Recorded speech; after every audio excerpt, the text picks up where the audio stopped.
मेरे प्यारे कृष्ण भक्तों को मेरा प्यार भरा राधे राधे। आज हम श्रीमद् भागवत के 10वें स्कंद के 72वें अध्याय में प्रवेश करेंगे, जिसमें पांडवों के राष्ट्रीय यज्ञ का आयोजन और जरासंध के उद्धार का वर्णन किया गया है। श्री सुखदेव जी कहते हैं, परीक्षित, एक दिन महाराज युधिष्ठिर बहुत से मुनियों, ब्राह्मणों, क्षत्रियों, वैश्यों, भीमसेन आदि भाइयों, आचार्यों, कुल के बूढ़े बड़ों आदि जाति बंधुओं, संबंधियों एवं कुटुंबियों के साथ राजसभा में बैठे हुए थे। उन्होंने सबके सामने ही भगवान श्री कृष्ण को संबोधित करके यह बात कही।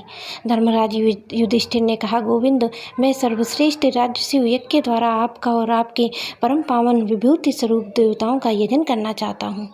प्रभु, आप कृपा करके मेरा ये संकल्प पूरा कीजिए।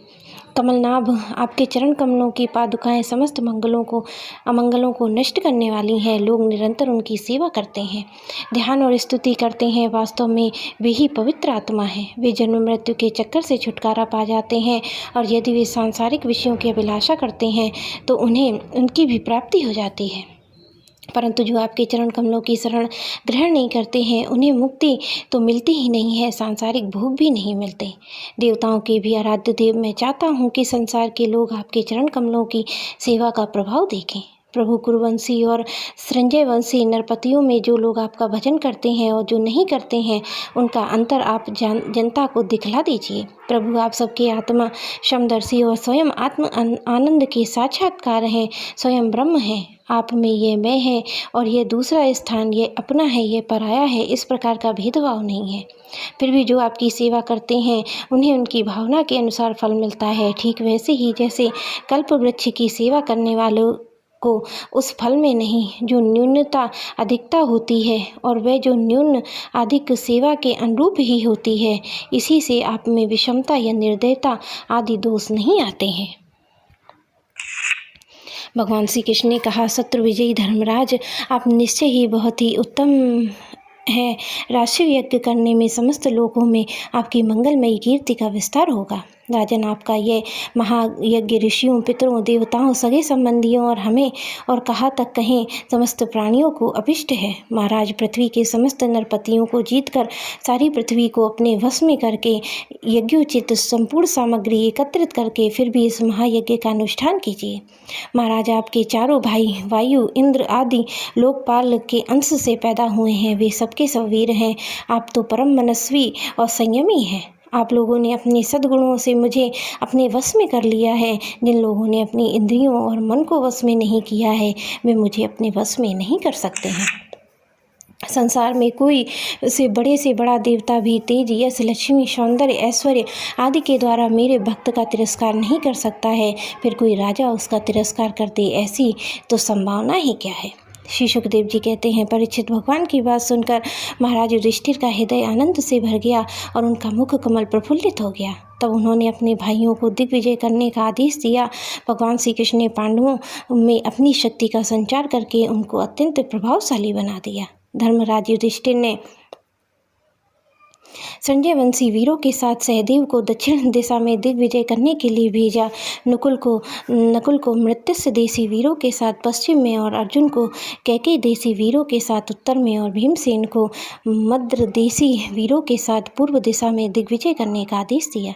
परीक्षित, उन भीमसेन आदि वीरों ने अपने बल पौरस की ओर से नरपतियों को जीत लिया और यज्ञ करने के लिए उद्धत महाराज युधिष्ठिर को बहुत सा धन ला कर दिया। जब महाराज युधिष्ठिर ने यह सुना कि अब जरासंध पर विजय नहीं प्राप्त की जा सकी है, तब वे चिंता में पड़ गए। उस समय भगवान श्री कृष्ण ने उन्हें वही उपाय कह सुनाया जो उद्धव जी ने बतलाया था।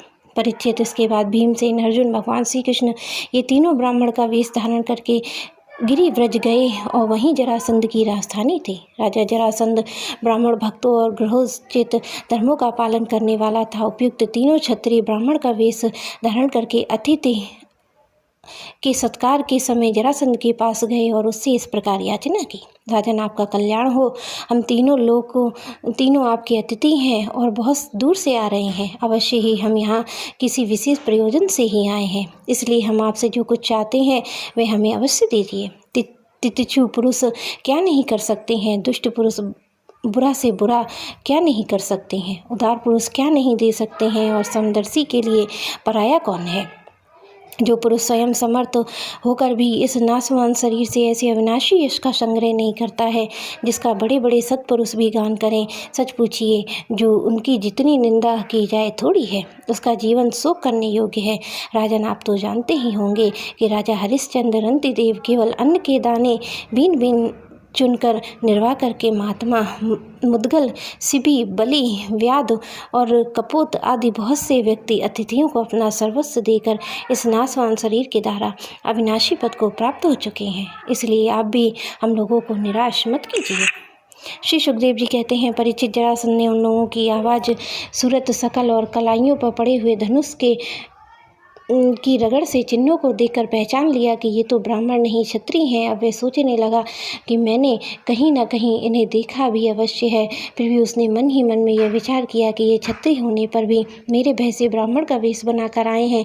जब ये भिक्षा मांगने पर ही उतारू हैं, तब चाहे जो कुछ मांग ले मैं इन्हें दूंगा। याचना करने पर अपना अत्यंत प्यारा दुष्ट शरीर देने में भी मुझे हिचकिचाहट नहीं होगी। विष्णु भगवान ने ब्राह्मण का वेश धारण करके बलि का धन, ऐश्वर्य सब कुछ छीन लिया है।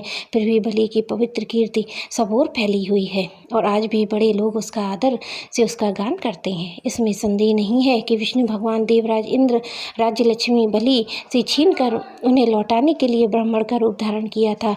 दैत्यराज बलि को ये मालूम हो गई थी कि शुक्राचार्य ने उन्हें रोका, परंतु उन्होंने पृथ्वी का दान कर दिया। मेरे तो ये पक्का निश्चय है कि यह शरीर नाशवान है। इस शरीर से भी विपुल यश नहीं कमाता और जो क्षत्रिय ब्राह्मण के लिए जीवन नहीं धारण करता है, उसका जीना व्यर्थ है। परीक्षित, सचमुच जरासंध की बुद्धि भी बड़ी उदार थी। उपयुक्त विचार करके उसने ब्राह्मण वेशधारी श्री कृष्ण, अर्जुन और भीमसेन से कहा, ब्राह्मणों, आप लोग मन चाही वस्तु मांग लो। आप चाहे तो मैं आप लोगों को अपना सिर काट कर भी दे सकता हूँ। भगवान श्री कृष्ण ने कहा, राजेंद्र, हम लोग अन्न के इच्छुक ब्राह्मण नहीं हैं, क्षत्रिय हैं। हम आपके पास युद्ध के लिए आए हैं। यदि आपकी इच्छा हो तो हमें द्वंद्व युद्ध की भिक्षा दीजिए। देखो, ये पांडुपुत्र भीमसेन है, ये इनका भाई अर्जुन और मैं इन दोनों का ममेरा भाई आपका पुराना शत्रु कृष्ण हूँ। जब भगवान श्री कृष्ण ने इस प्रकार अपना परिचय दिया तब राजा जरासंध ठटकार कर हंसने लगा और चिढ़कर बोला, अरे मूर्खो, यदि तुम्हें युद्ध की इच्छा है तो लो, मैं तुम्हारी प्रार्थना स्वीकार करता हूँ। परंतु कृष्ण, तुम तो बड़े डरपोक हो, युद्ध में तुम घबरा जाते हो। यहाँ तक कि मेरे डर से तुमने अपनी नगरी मथुरा भी छोड़ दी, समुद्र की शरण ली है। इसलिए मैं तुम्हारे साथ नहीं लड़ूंगा। ये अर्जुन भी कोई योद्धा नहीं है, एक तो अवस्था में मुझसे छोटा और दूसरा कोई विशेष बलवान भी नहीं है, इसलिए भी मेरा जोड़ का वीर नहीं है। मैं इसके साथ भी नहीं लड़ूंगा। रहे भीमसेन, ये अवश्य ही मेरे समान बलवान है, मेरे जोड़ के हैं। जरासंध ने यह कहकर भीमसेन को एक बहुत बड़ी गदा दे दी और स्वयं दूसरी गदा लेकर नगर से बाहर निकल आया। अब दोनों रणोन्मत्त वीर अखाड़े में जाकर एक दूसरे से भिड़ गए और अपनी वज्र के समान कठोर गदाओं से एक दूसरे पर चोट करने लगे। वे दाएं से बाएं तरह तरह के पैतरे बदलते हुए शोभायान हो रहे थे, मानो दो श्रेष्ठ नट रंगमंच पर युद्ध का अभिनय कर रहे हों। परीक्षित, जब एक की गदा दूसरे की गदा से टकराती तब ऐसा मालूम होता मानो युद्ध करने वाले दो हाथियों के दांत आपस में भिड़कर चटचटा रहे हों या बड़े जोर से बिजली तड़क रही हो। जब दोनों के हाथी क्रोध में भरकर लड़ने लगते तब आग की डालियाँ तोड़ कर एक दूसरे से प्रहार करते, उसमें एक की चोट से वे डालियाँ चूर चूर हो जाती। ठीक वैसे ही जरासंध और भीमसेन बड़े वेग से गदा चला कर एक दूसरे के कंधों, कमर, पैर, हाथों, जांघों, हंसलियों पर चोट करने लगे। उनकी गदाएं उनके अंगों से टकरा कर चकनाचूर होने लगीं। इस प्रकार जब गदाएं चूर चूर हो गईं तब दोनों वीरों ने क्रोध में भरकर अपनी घूंसों से एक दूसरे को कुचल डालने की चेष्टा करने लगे। उन्हें घूंसे ऐसी चोट करते मानो लोहे का घन गिर रहा हो। एक दूसरे पर खुलकर चोट करते हुए दोनों हाथियों की तरह उनके थप्पड़ों और घूंसों का कठोर शब्द बिजली की कड़कड़ाहट के समान जान पड़ता था। परीक्षित, जरासंध और भीमसेन दोनों की गदा युद्ध में कुशलता, बल, उत्साह समान थी। दोनों की शक्ति तनिक भी क्षीण नहीं हो रही थी।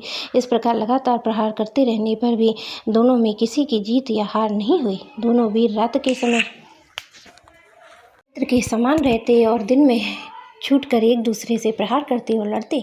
महाराज, इस प्रकार उनके लड़ते लड़ते 27 दिन बीत गए। प्रिय परीक्षित, 28वें दिन भीमसेन ने अपने ममेरे भाई श्री कृष्ण से कहा, श्री कृष्ण, मैं युद्ध में जरासंध को जीत नहीं सकता। भगवान श्री कृष्ण ने जरासंध के जन्म और मृत्यु का रहस्य जानते थे। यह भी जानते थे कि जब राक्षसी ने जरासंध के शरीर के 2 टुकड़े जोड़कर इसे जीवन दिया था, तब इसलिए उन्होंने भीमसेन के शरीर में भी अपनी शक्ति का संचार किया और जरासंध के वध का उपाय सोचा। परीक्षित, भगवान का ज्ञानाबोध है। जब उन्होंने उसकी मृत्यु का उपाय जानकर एक वृक्ष की डाली को बीचों बीच से चीर दिया, इशारे में भीमसेन को दिखा दिया। वीर शिरोमणि एवं परम शक्तिशाली भीमसेन ने भगवान श्री कृष्ण का अभिप्राय समझ लिया और जरासंध के पैर पकड़कर उसे धरती पर दे मारा और फिर उसके एक पैर को अपने पैर के नीचे दबाया और दूसरे को अपने दोनों हाथों से पकड़ लिया। इसके बाद भीमसेन ने अपनी गुदा की ओर से इस प्रकार चीर डाला जैसे गजराज वृक्ष की डाली चीर डाले। लोगों ने देखा कि जरासंध के शरीर के 2 टुकड़े हो गए हैं और इस प्रकार उनसे एक एक पैर, जांघ, अंडकोश, कमर, पीठ, स्तन, गदा, भुजा, नेत्र, भौवें, कान अलग अलग हो गए हैं। मगधराज जरासंध की मृत्यु हो जाने पर वहाँ की प्रजा बड़ी जोर से हाय हाय हाय पुकार कर रोने लगी। भगवान श्री कृष्ण अर्जुन भीमसेन का आलिंगन करके उनका सत्कार किया। सर्वशक्तिमान भगवान श्री कृष्ण के स्वरूप विचारों की कोई समझ सकता है। वास्तव में वे ही समस्त प्राणियों के जीवन दाता हैं और जरासंध के राज सिंहासन से उसके पुत्र सहदेव का अभिषेक कर दिया। जरासंध ने जिन राजाओं को कैदी बना रखा था, उन्हें कारागार से मुक्त करा दिया। मेरे प्यारे कृष्ण भक्तों को मेरा प्यार भरा राधे राधे।